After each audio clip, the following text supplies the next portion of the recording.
Parametric form ये होती है कि अगर हमको क्वेश्चन में दिया है y is equal to a sin t, x is equal to a sin a cos t,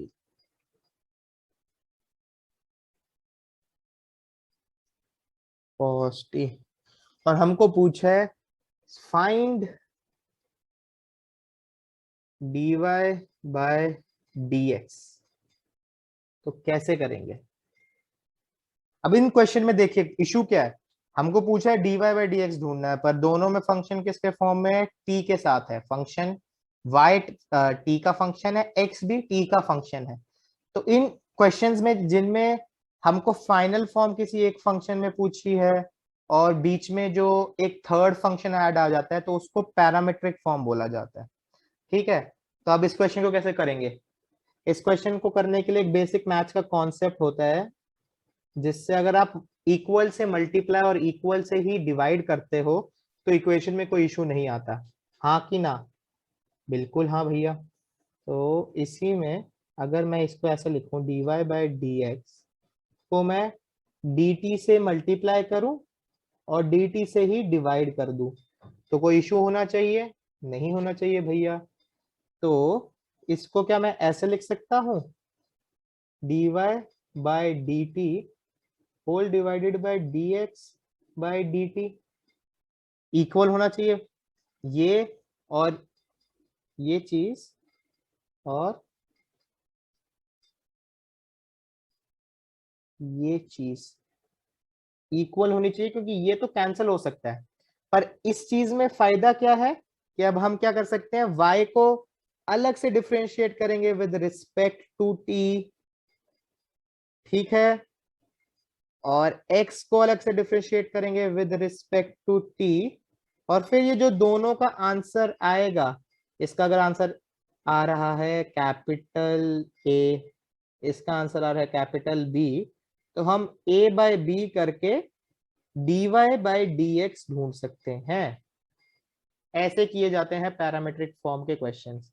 तो चलिए इसी क्वेश्चन में अब इस चीज को लगा के देखते हैं जो मैंने समझाने की कोशिश की अभी आपको। ठीक है, तो अब ये चीज कैसे लगेगी इसमें?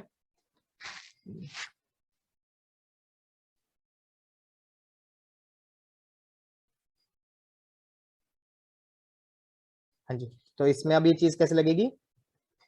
dy by d t is equal to a, क्योंकि कांस्टेंट है तो a as it is sine t का cos t, and dx by d t is equal to a as it is, x का क्या होगा? Minus of sine t. Equation 1, equation 2, equation 1 divided by 2, therefore a cos t dy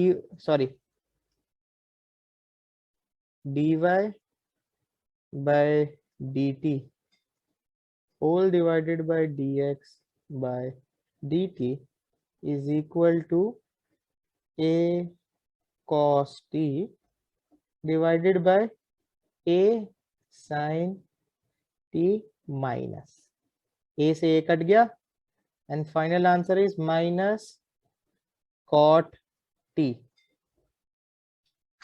which is equal to dy by dx। Okay, तो ये होता है parametric form के questions को solve करने का तरीका। अब इसी में एक और टाइप का क्वेश्चन पूछा जाता है। एक और एग्जांपल क्वेश्चन कर लेते हैं इसमें। चलिए एक और एग्जांपल क्वेश्चन होगा इसका ये। अब क्वेश्चन जो है ना वो एक्चुअली इस फॉर्म में दिया होता है, जिस तरीके से एक्चुअली क्वेश्चन आता है मैं वैसे लिखूंगा a cos क्यूब t, ताकि आप जो बच्चे इशू मतलब गलतियां करते हैं, मतलब मैंने खुद एक दो बार जब मैं सीख रहा था तब गलतियां करी थी, अब तो पता है कि ये गलती होती है इसलिए मैं नहीं करता देख के। तो आपको ये देखना है, क्वेश्चन दिया जाता है इस तरीके से एंड पूछते हैं फाइंड dy बाई dx। ठीक है, तो हम क्या करेंगे, dy by d T dx by d T. अब बच्चे गलती क्या करते हैं ना, क्योंकि क्वेश्चन में पहले x की इक्वेशन दी है तो पहले x वाली इक्वेशन y में ही लिख देंगे, तो आंसर इससे पूरा गलत हो जाता है। तो वो गलती नहीं करनी है। हम क्या करेंगे इधर बहुत क्लियरली, क्योंकि हमको पता है कि y की इक्वेशन नीचे वाली है, तो b कांस्टेंट है, साइन क्यूब t का डिफरेंशिएशन क्या होगा, 3 आगे sign square t, sine square T multiplied by sine t का डिफरेंशिएशन कॉस टी। ठीक है, इसी तरीके से x का एक आगे 3 cos square t sine t minus sine के साथ। Now both equation dy by dt divided by dx by dt is equal to b 3b sine square t cos t divided by 3a minus के साथ cos स्क्वायर t sine t, a नहीं कटेगा, sorry sorry sorry, a 3 से 3 cut गया, एक cos t से एक cos t, एक sin t से एक sin t, तो इसमें और एक dt से एक dt, तो dy by dx is equal to minus b by a, और sin t by cos t क्या होता है, tan t। This is the final answer. Second order derivatives पे आ जाते हैं। अब अभी तक हमने जितने भी किए हमने सारे किए dy बाय dx फाइंड किए, dy बाय dx, या फिर मैं जैसे शॉर्टकट में लिख देता था, या बहुत लोग लिखते हैं y डैश। y डैश मतलब ये सिंगल ऑर्डर डेरिवेटिव का। सेकेंड ऑर्डर डेरिवेटिव का मतलब क्या हुआ, d2y बाय dx स्क्वायर। मतलब जो आपने dy बाय dx निकाला उसको जब आप एक और बार डेरिवेट करते हैं dy dx, तो जो आता है उसे कहा जाता है d2y बाय dx स्क्वायर। इसको लिखा ऐसे जाता है, और इसको बोलते हैं second order derivative.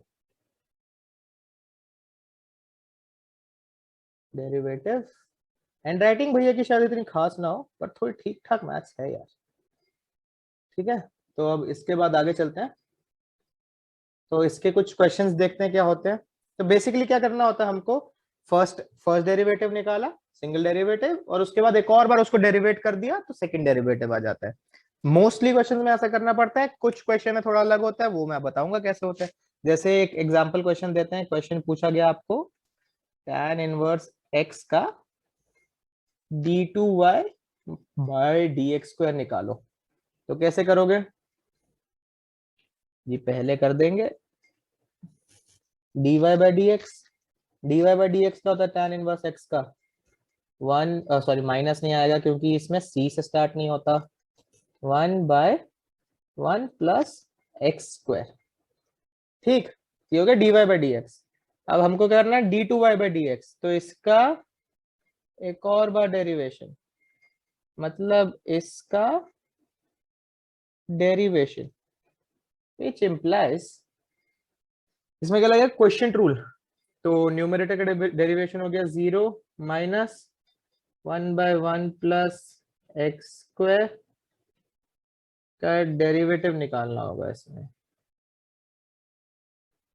Sorry, numerator का तो 0 हो गया, 0 इंटू, ऑर्डर में लिख लेते हैं ना इसको, न्यूमरेटर का 0 हुआ multiplied by 1 plus x square minus 1 plus x का डेरिवेशन 2x, और न्यूमरेटर क्या है आपका 1 divided by 1 plus x square का whole square, which implies minus 2x by 1 plus x square का whole square is equal to d2y/dx²। हुआ कि नहीं हुआ सॉल्व? देखिए अब क्या हो रहा है, नॉर्मल। अब आपको एक बार कॉन्सेप्ट समझने की जरूरत है। डेरिवेशन तो बहुत सिंपल सिंपल होती है, कोई डिफिकल्ट नहीं होती डेरिवेशन करना। आपको आना चाहिए कि करना क्या है क्वेश्चन में। पहले हमने dy/dx निकाला, उसके बाद जो dy/dx आया उसको एक और बार x के टर्म्स में डिफरेंशिएट कर दिया और आपका फाइनल आंसर आ गया। चलिए इसके बाद एक और क्वेश्चन देखते हैं इसी का। जो अभी पहले क्वेश्चन किए थे उन्हीं में से कोई एक क्वेश्चन ले लेते हैं, और उसके बाद फिर जो इस टॉपिक में कुछ इंपॉर्टेंट आता है वो देखेंगे। तो यस, अब क्वेश्चन चेंज कर देते हैं हम।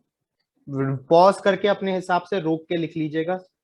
क्या क्या हुआ था, सॉरी पिछली बार मैंने जूम आउट नहीं किया क्वेश्चन को। तो y इज इक्वल टू, अभी तक हमने क्या क्या क्वेश्चन कर दिया है, एक उसी टाइप का कोई क्वेश्चन ले लेते हैं। इसी टाइप का कोई क्वेश्चन ले लेते हैं। ये ले लेते हैं, cos x plus sine square x dy/dt। ठीक है निकालते हैं। cos x का हो गया minus sine x dy/dt dy/dx plus 2 sine x cos x। अब मेरे को आगे ज्यादा इशू ना आए तो मैं इसको यहीं पे कन्वर्ट कर दूंगा, minus sine x plus sign 2x। अब हमको क्या निकालना है, डबल डैश, डबल डेरिवेटिव, तो इसी को डेरिवेट कर देंगे हम। तो इसका डेरिवेशन क्या होगा, माइनस साइन एक्स का हो जाएगा minus cos x plus sign 2x का हो गया कॉस 2x। क्योंकि मेन फंक्शन क्या है, साइन एक्स मेन फंक्शन है, साइन एक्स का क्या हुआ कॉस, और फिर अंदर का वैसा मल्टीप्लाइड बाय 2। ठीक है, सारी वीडियोस आप एक दो बार देख लोगे ना, तीनों वीडियोस दो बार अच्छे से देख लोगे ना, आपको बेसिक समझ आ जाएंगे और आप अच्छे से अच्छा क्वेश्चन बना सकते हो उन बेसिक मेथड को फॉलो कर करके। एंड अब बस क्या करना है, सिंप्लीफाई करना बचा है।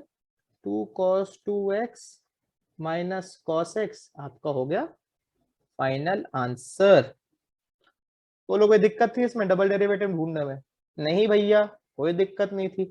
तो दो बहुत इंटरेस्टिंग टॉपिक्स हैं कि हमने जो पढ़ा है उसमें से ये सबसे ज्यादा इंटरेस्टिंग लगा था मेरे को करते हुए अपने टाइम में। सो क्वेश्चन है इस टाइप का, अगर आपको क्वेश्चन हो, under root cos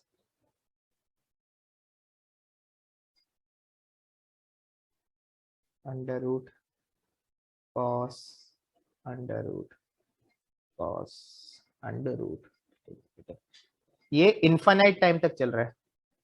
cos x होगा, सॉरी सॉरी सॉरी,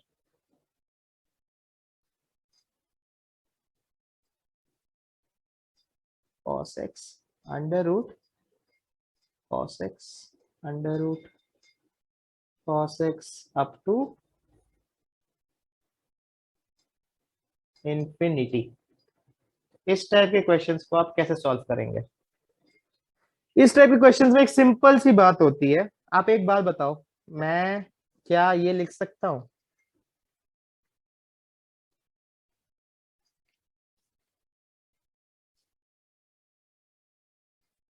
जी हाँ लिख सकता हूं, क्योंकि मैं क्वेश्चन यहां से पढ़ना स्टार्ट करूं, सॉरी ये भी नहीं, ये अंडर रूट भी हट जाएगा,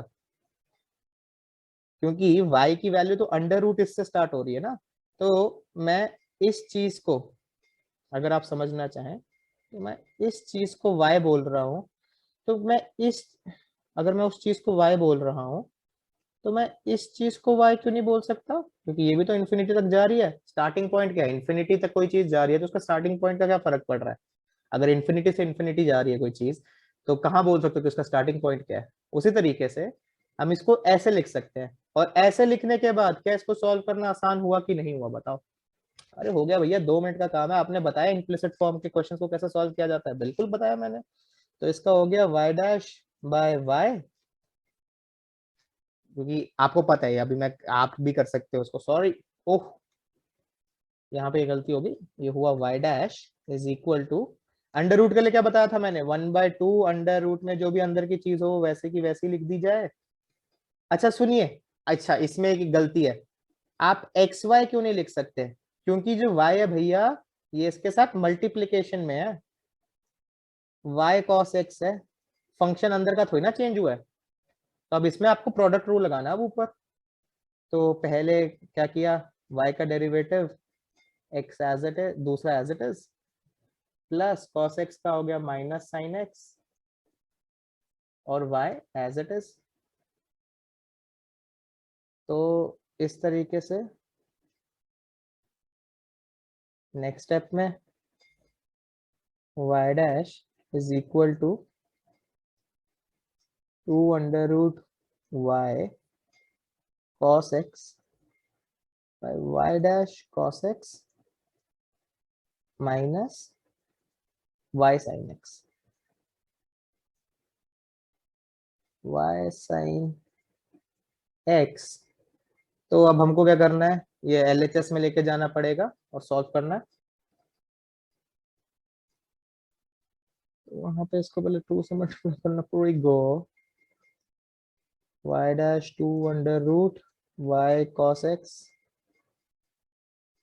minus is equal to y dash cos x minus y sin x। अब मैं इसको RHS में ले जा रहा हूँ y डैश वाली टर्म को,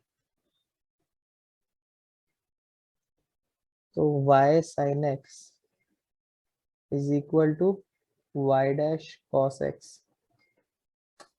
मेरा पेन मेरे को चेंज करना पड़ेगा, cos x minus y dash 2 under root y cos x, y dash common लिया,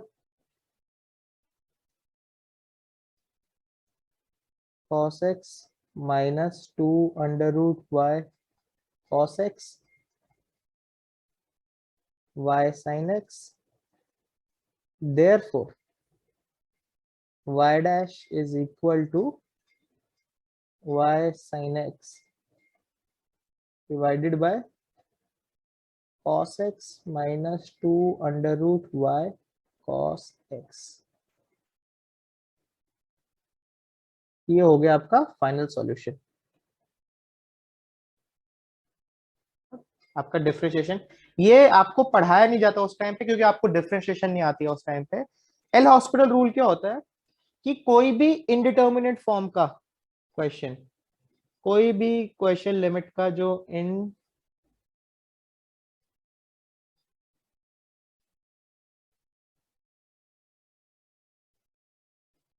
मेरे को स्पेलिंग नहीं पता तो मेरी बेइज्जती हो जाएगी बिना वजह।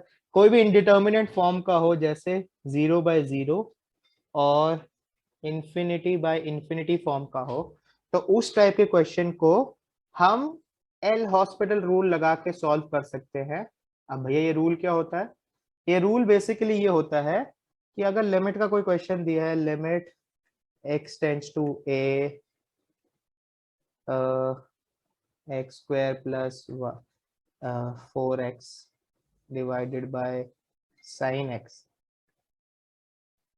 ठीक है, अगर ये क्वेश्चन दिया और ये अगर a की वैल्यू डालने पे 0/0 और इंफिनिटी बाय इंफिनिटी फॉर्म का आता है, इनडिटर्मिनेट फॉर्म जिसे कहा जाता है, तो इसको सॉल्व करने के लिए एक तरीका है कि हम न्यूमरेटर को अलग से डिफरेंशिएट करेंगे, डिनोमिनेटर को अलग से डिफरेंशिएट करेंगे, और उसमें फिर वापस लिमिट की वैल्यू डाल देंगे।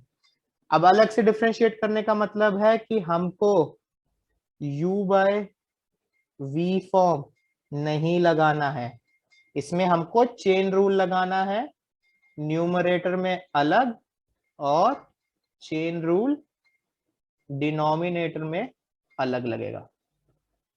क्वेश्चन के साथ समझाने की कोशिश करता हूं, उससे बेटर समझ आएगा। एक क्वेश्चन है, जैसे क्वेश्चन लिमिट